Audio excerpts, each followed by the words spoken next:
Les placements les plus difficiles à avoir en astrologie, let's go.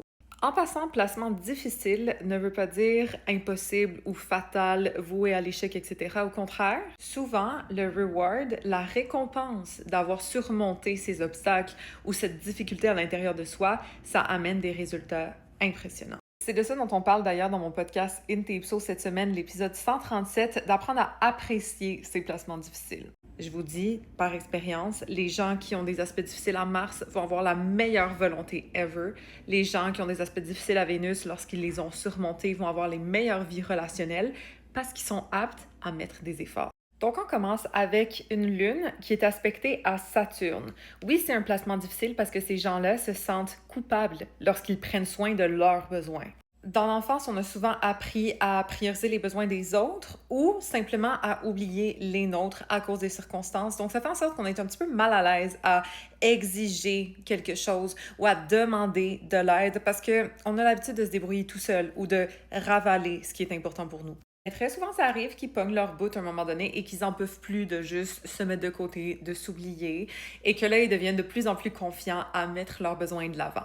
Et ça devient des gens particulièrement bons à comprendre les besoins des autres, mais aussi à valoriser les leurs.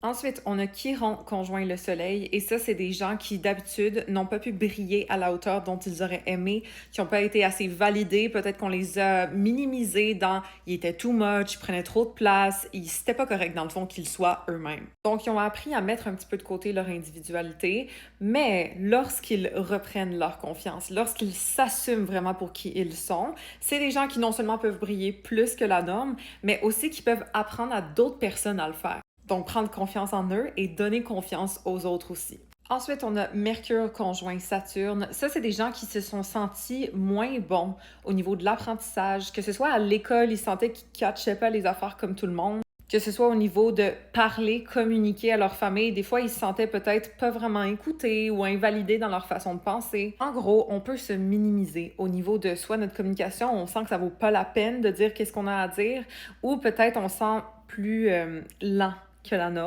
Mais ces personnes-là ont une persévérance mentale qui est impressionnante. Lorsqu'ils mettent leur tête à quelque chose, ils peuvent maîtriser le sujet comme personne d'autre. Même chose pour la communication. Lorsqu'ils la maîtrisent, lorsqu'ils apprennent à se faire confiance, ils se rendent compte que c'est des gens qui pèsent vraiment leurs mots et qui valent la peine d'être écoutés. Honnêtement, ça, c'est une infime partie des placements difficiles qu'on peut avoir dans un thème astral, mais difficile ne veut pas dire fatal. Au contraire, je vous promets que les résultats sont souvent meilleurs après un placement difficile que si nos placements sont juste faciles. Et en passant, ça n'arrive pas, déjà de base. Laissez-moi savoir si vous avez des placements comme ça dans votre thème astral et ça a été quoi vos challenges. Et puis, follow pour plus d'astro.